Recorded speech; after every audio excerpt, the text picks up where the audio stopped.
Dikenal kaya hingga disebut hadiahi mobil mewah ke tuti korban kasus Subang, kondisi keuangan Yosef akhirnya dibongkar sang anak. Benarkah andalkan Amalia?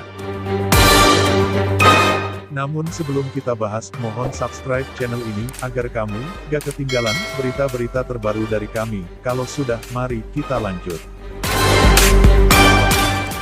40 hari sudah berlalu sejak kasus pembunuhan ibu dan anak di Subang terjadi. Namun, hingga kini polisi masih belum juga mengungkap siapa dalang di balik kasus tersebut.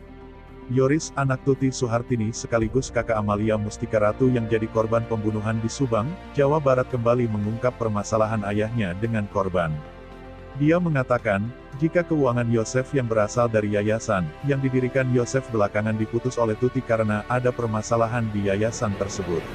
Dilansir dari Surya, selama ini Yosef tidak mendapatkan hasil dari pengelolaan Yayasan Bina Prestasi Nasional, yang kini dikelola anak-anak dan istrinya, Yoris, Amalia Mustika Ratu dan Tuti Suhartini. Yosef hanya bisa meminta uang kepada Amalia Mustika Ratu, untuk biaya transport dan kebutuhan sandangnya. Hal ini diungkapkan Yoris saat membeber hubungannya dengan sang ayah setelah ibu dan adiknya, Tuti Suhartini dan Amalia Mustika Ratu dibunuh pada tanggal 18 Agustus tahun 2021. Kondisi keuangan Yosef ini sempat ditanyakan presenter Aiman Wijaksono dalam program Aiman yang tayang di Kompas TV, Senin, tanggal 27 September tahun 2021. Saat itu Aiman menanyakan alasan hubungan Yoris dan Yosef yang renggang setelah kasus pembunuhan tersebut. Yoris pun membeberkan alasannya, karena saat ini setiap kali bertemu, sang ayah suka meminta uang kepadanya.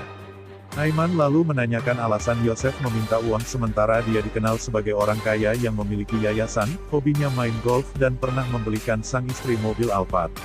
Yoris lalu membantah kabar itu. Menurutnya, saat ini yang mengelola yayasan adanya dia, Amel dan sang ibu. Sementara Yosef hanya sebatas mengontrol. Terkait keuangan, Yosef sudah dikat alias tak diberi oleh sang mama. Karena papa boros. Kalau papa minta uang sedikit untuk transport, untuk baju dari mama, katanya.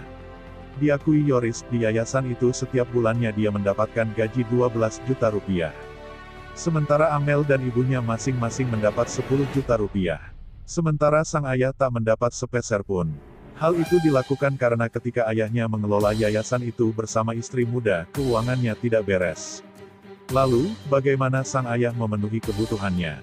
Menurut Yoris, ayahnya itu masih bisa meminta kepada Amel. Terkait kehidupannya dengan istri muda, Mimin dan pemenuhan kebutuhannya, Yoris mengaku tidak tahu.